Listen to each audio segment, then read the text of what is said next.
Mautul faj'a, vdekja e papritur. Do të përhapet në mesin e njerëzve vdekja e papritur. Dje takova filanin, ka vdek filani.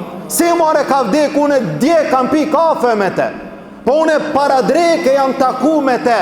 E kupton lajmin që filani ka vdek. Nuk është shtri në shtrat, as një vit, as 2 vite, as 3 vite. Doli prej shtëpie, i gjallë, me gjithat mirat, me shëndetin e plot, u kthy i vdekur. Mautul faj'a, vdekja paprit. Kjo është prej shenjave afër kiametit, e sa raste ne i shohim që ndoshta nuk e kemi prit, ndoshta nuk e kemi paramenduar mirë, po një vlla joni ndoshta vdes, një motër e jona ndoshta vdes. Të gjitha këto janë mesazhe për neve që ne të përgatitemi. Allahu e di sa prej njerëzve e mbrin mbrëmjen, sa prej njerëzve e mbrin ditën e nesërme, sa prej njerëzve e mbrin xhuman e ardhshme.